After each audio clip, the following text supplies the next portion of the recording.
From Hollywood, it's the Frank Morgan Show.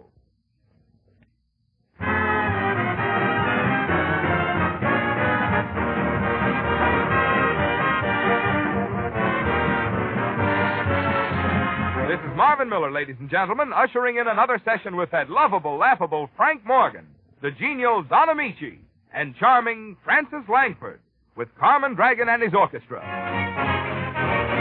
I'll dance at your wedding. I'll dance at your wedding. I'll dance at your wedding. I'll have a wonderful time. I'll drink to your father. I'll drink to your mother.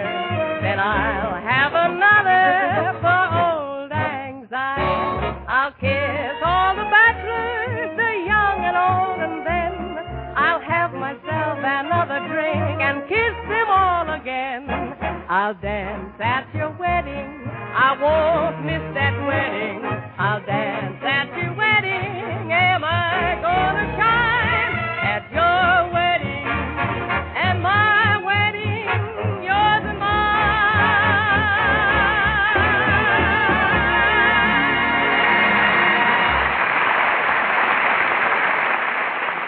And here is your host for the evening, Don Amici.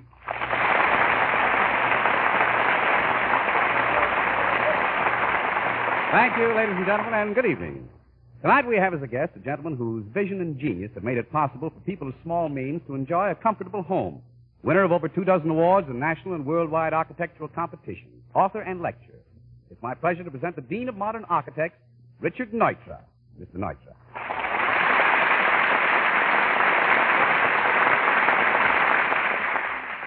Thank you. Before we begin, Mr. Neutra, I'd like you to meet some of the people on our show. This is Francis Langford. Mr. Neutra? It's always a pleasure to meet a lovely lady. Thank you. He may be an architect, but he's got the same old plans. All right, Carmen. This is Carmen Dragon, Mr. Neutra. Mr. Dragon, as a member of the vast army of music lovers, may I say that I enjoy your orchestra very much. Oh, thank you. And as a member of the vast army of home seekers, I like your houses, too. Say, you haven't got a two-family bungalow. Stop that, Carmen. Mr. Neutra's an architect. He doesn't sell houses. No, I designed them, Mr. Dragon. Oh. Well, my brother-in-law needs a new house. Right now he lives in a hot water flat in Coldwater Canyon. A hot water flat? Well, maybe it's a cold water flat in Hot Water Canyon. Anyway, he wants to move out. What's his address, Mr. Dragon? You mean you'll design a new house for him? No, but I thought a brother-in-law would like to move into his old one. Well, that's it. Mr. Neutra, among our listeners tonight, there may be many aspiring home builders. How about a tip or two from an expert in modern architecture? Very well. My advice to them is to think of a house not just as a place to stay, but as a flower pot from which life will bloom. The best modern architects design buildings according to the idea of functionalism. You mean any architectural feature which serves no purpose but that of ornamentation is to be avoided? It's about like this. I personally wouldn't waste my time with a plastered beauty if the basic proportions are not harmonious. No, neither will I. If they haven't got nice legs, I never bother looking at their faces.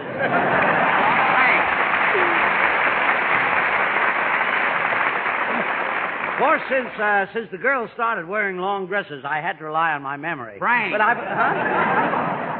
No, girls. What? We're just chatting about houses. Oh, girl chat. Well, what's it about? Mr. Morgan, I was about to give a few tips. Oh, well, I'm sorry, my good man, but I never deal with touts. However, if you've got something hot in the 4th of Santa Anita... Oh, please, Mr. Morgan. He's not a racetrack tout. Then why does he press to me? Oh, hello, my dear. Hello. Well, aren't you the barmaid at the Cock and Bull? Barmaid? I hardly recognize you without your padded apron and bung starter. I haven't seen you since I drank a gallon of beer out of your dainty slipper. That's enough for me. Good night, gentlemen. What happened? Mr. Morgan? Well, don't rush me, son. I'll look at your scratch sheet later. What scratch sheet? I knew he was a horse doper the minute I saw him. Horse doper? Pull out your racing form and let me have a look at your horse, Dope. Have you just come from the stable? Frank! What? He doesn't come from the stable. Well, he's got that certain air about him. Aren't you Louis the Owl? I'd like to explain, Mr. Morgan. I get an income by advocating a certain type of house. Well, there's nothing to be ashamed of unless the dice are crooked. I had an uncle who ran a shell game in an oyster bar. That is, until they clamped down on him. Frank, this Poor gentleman... old Dodger fell into the lobster pot and was shipped to the cannery with 2 tons of seafood. Our whole family gave up eating chowder after that. How long have you been steering the suckers? Frank, What? have you ever heard of California's leading modern architect, Richard Neutra? Heard of him? Most incompetent man I ever met. Crooked, too. I thought he got bumped off. Bumped off? Yes, a very distasteful matter. He stole the sketches for the city dog pound and got caught with his plans down. He made a good target for the... Frank, don't say another word. This gentleman is Richard Neutra, the architect. Well, Oh, no, say, we're rich gentlemen. Yes, he's Neutra, and he didn't get bumped off. He's very much alive, you goose. Yeah, he's a live goose. That duck. I guess I better get out of here. Come back here, you faker. Apologize to Mr. Neutra. That is not necessary, Turner. I know Mr. Morgan by reputation. I'm certain he was just joshing me. Why, bless your heart. Of course. I recognize you instantly, Mr. Goiter. My name is Neutra. Neutra. Neutra, yes. That's something spelled backwards, isn't it?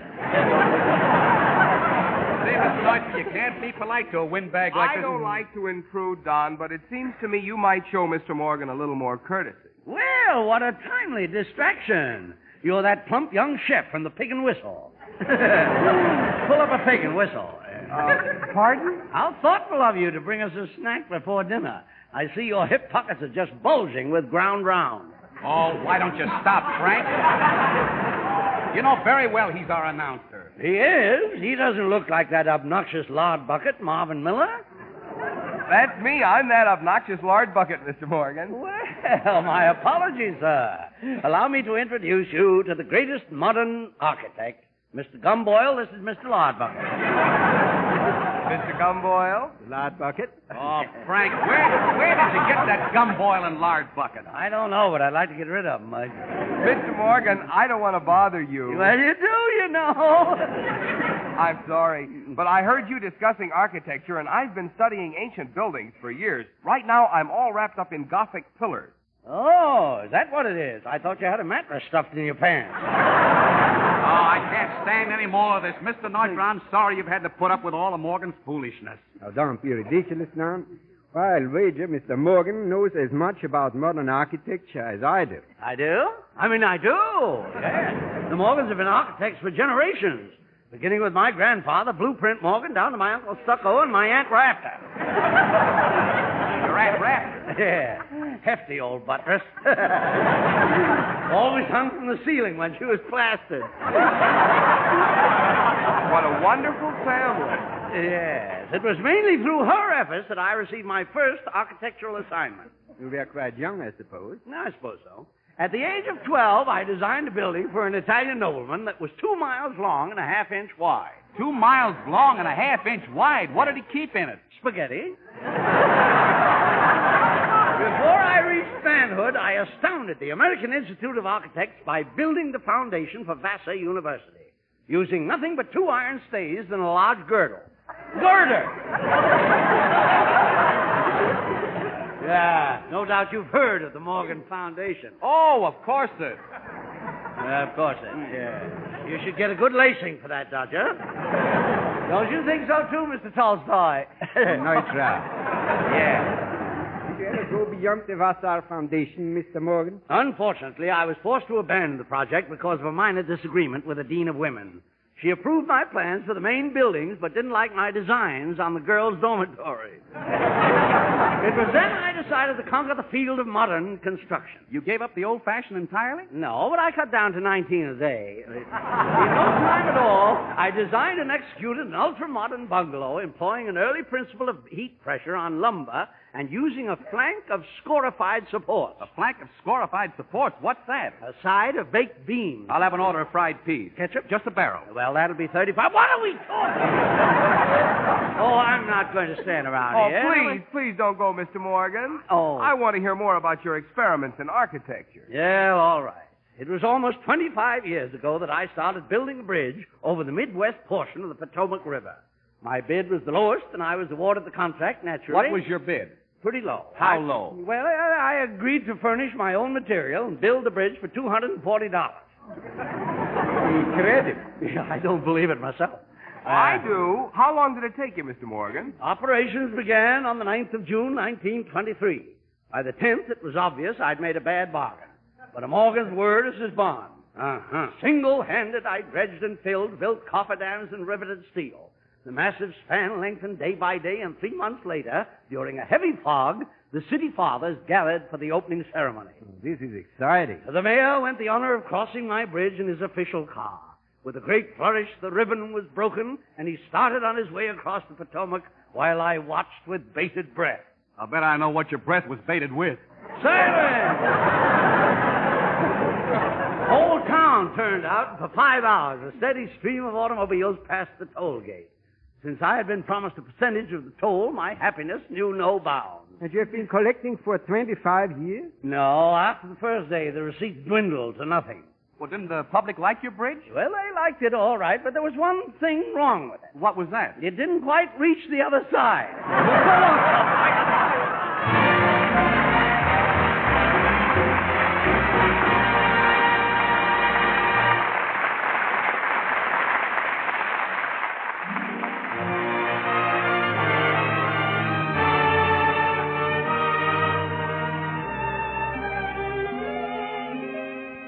Frances Langford sings These Foolish Things.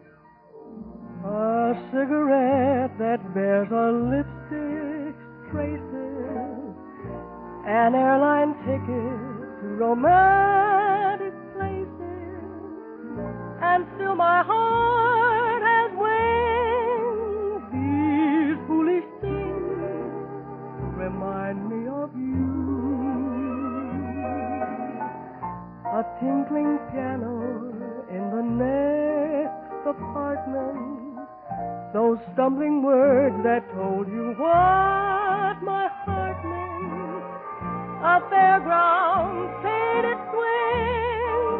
These foolish things remind me of you. You came, you saw, you conquered me.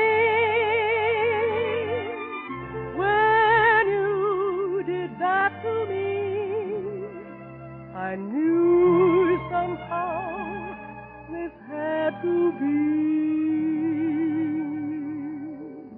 The scent of smoldering leaves, the wail of steamers, two lovers on the street who walk like dreamers. Oh, how the ghost of you clings.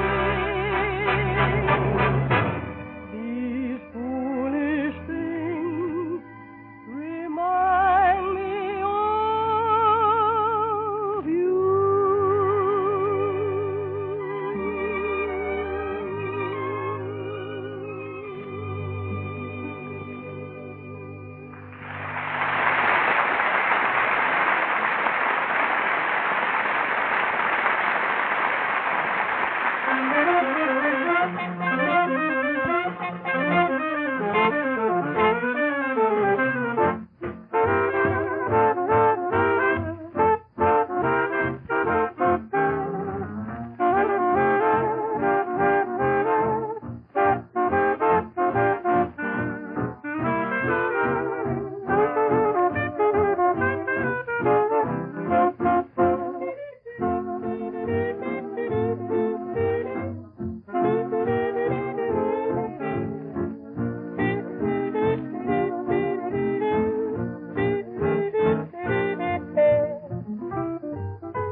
now, here are Don Amici and Francis Langford as John and Blanche Bickerson in The Honeymoon is Over.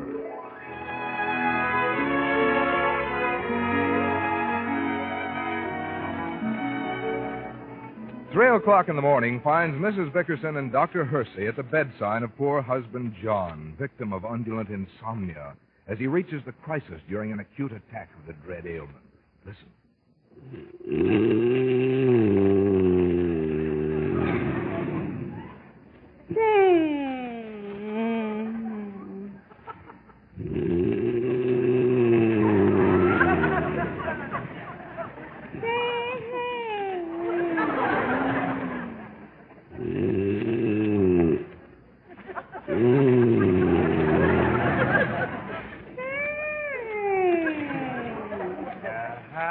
Weiner's syndrome. It's like being married to a meat grinder.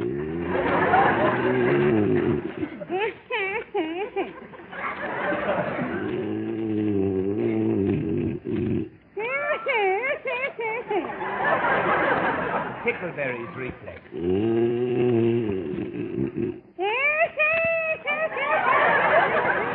Did you ever hear anything like that, Doctor? Never. Let's step outside a minute, Mrs. Bickerson. He's getting worse, isn't he? Sounds to me like a postpharyngeal flaccidity accompanied by cogwheel breathing. Some people acquire the habit because of too rapid feeding during infancy. Was your husband a bottle baby? If he was, he's never been weaned. But I'm breaking him now. When he went to sleep tonight, I hid his last 3 bottles in the chandelier. I think you'd better persuade him to come down for an examination, Mrs. Bickerson. Now, I hope he'll go. I haven't had a good night's sleep for so long, I'm a nervous wreck. Well, if you walk out to my car with me, I'll let you have a couple of sleeping pills. All right, Doctor. 1 second till I look in and see if John's still sleeping.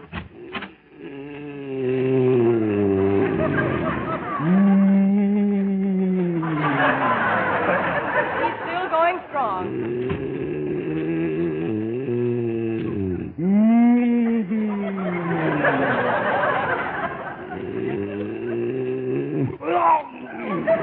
Huh? What'd you say, Blanche? What's the matter? Okay, don't answer me. Woman's got more ways of waking me up. Blanche, why don't you say something? I know you're there. I can hear you keeping quiet. Oh, Blanche. There's the light. What's the idea of... Well, she's gone. Blanche! Maybe some prowler came... Oh, to heaven. If somebody broke in and carried off... Oh, this is the end. How could such a thing happen to me? Number, please. Get me the police department. Police department? This is John Bickerson, 224 Trump Street. Send a squad car over right away. What's the trouble? Somebody stole my bourbon.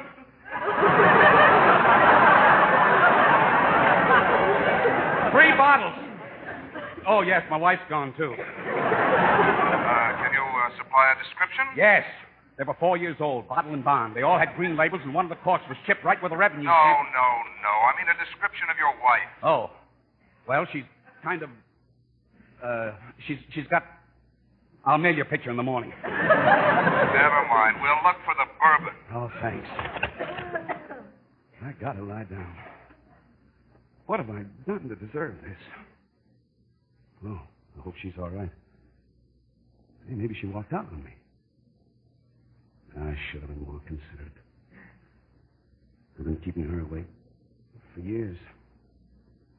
I'm so upset. I can't.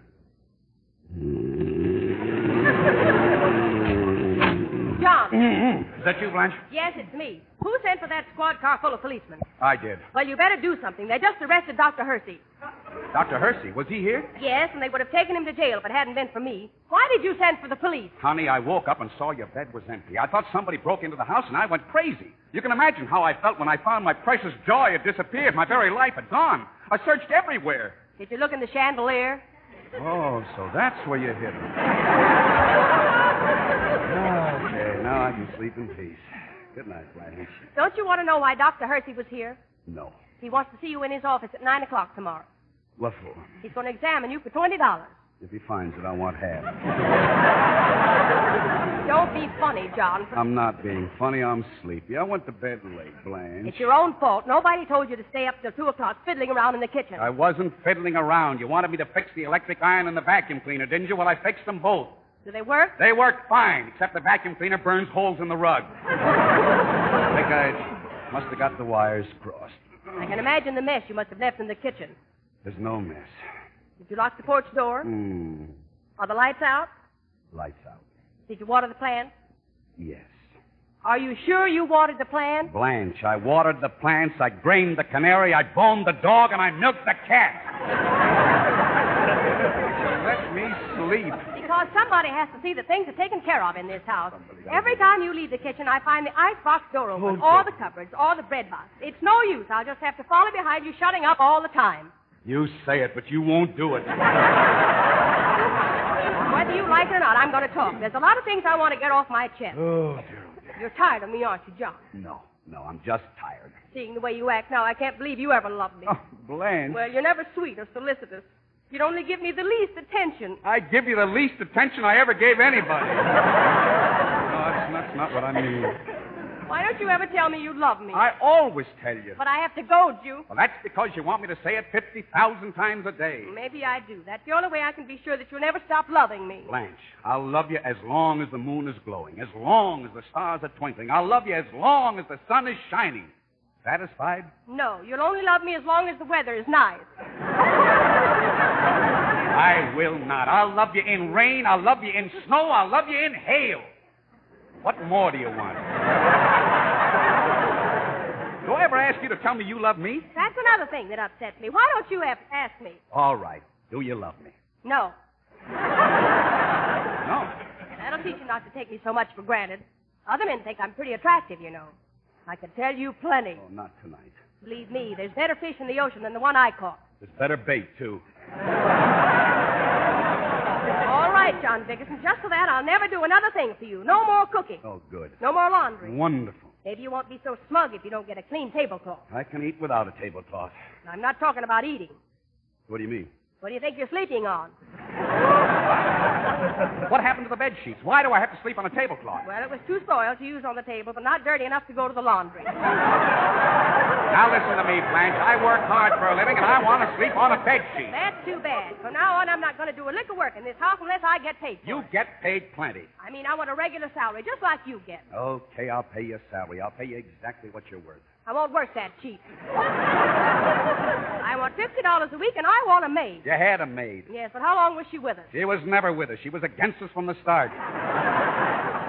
And I can't afford to pay you $50 a week. I only make $60 myself. Then why don't you ask for a raise? You said you were going to ask for one. Did you do it? Did I do what? Ask for a raise. I refuse to discuss my business with you. Just answer my question. Did you or didn't you ask for a raise? Blanche, when the time is propitious, I'll ask for a raise. And what's more, I'll get it. No, you won't. All right, so I won't. I happen to know you won't get a raise. How do you know? Because I called your boss and asked for one. What? I called your boss and asked for a raise. Oh, Blanche. Blanche, you didn't. How could you have it? What did he say? He turned you down. Oh. Now look, Blanche. He said your mind wasn't on your work and you spend half the day at the office sleeping. That's because you keep me awake all night. Oh, what am I going to do? No woman calls her husband's boss for a raise. How will I face the man tomorrow? You don't have to. I quit for you. How could you do such a thing? I've been working there 16 years. I started as an office boy. I worked my way up to shipping clerk. Don't get hysterical. It's not the only job in the world. Besides, you never made enough to keep me decently clothed. I haven't got a rag to my name. You got a closet full of rags. I'm the one who hasn't got anything. Not much more than I have. Last year I bought you a fur coat, a $1,200 bald mink. Christmas I bought you a muff, genuine plucked skunk. And who paid for your formal bed jacket? Don't scream at me. I deny myself everything. My clothes are in shreds. I'm the only man in town with a midriff shirt and bareback pants. I use leg paint to save on socks. I've been making over your old bloomers. Drop dead. Hello, Bickerson. What do you want? This is your boss, Mr. Guernsey. Oh. I know this is an unearthly hour to call, but I haven't been able to sleep. Oh? I'm afraid I was a bit hasty when your wife called me, and I've been thinking it over. Well, you have? Yes. She's a pretty sensible woman and more than fair. I want you to come back to work, and I'm going to give you a $25 raise. Oh, you shouldn't have... All right, 15. You'll be in tomorrow, won't you, Vickers? I certainly will. Good night. Who was it, John? That was my boss. You know I had to clout you. But I think I'll kiss you instead. Oh, John. Of all the blundering, troublesome women, you're the worst, Blanche. Somehow you get lucky. I don't know what you said to the old crab, but he's giving me a $15 raise. If you'd have kept your big mouth shut, you'd have got the whole 25. Good night, John. Good night, Blanche.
The Frank Morgan Show with Don Amici, Francis Langford, Carmen Dragon, and the orchestra and the whole gang has come to you through the worldwide facilities of the United States Armed Forces Radio Service, the voice of information and education.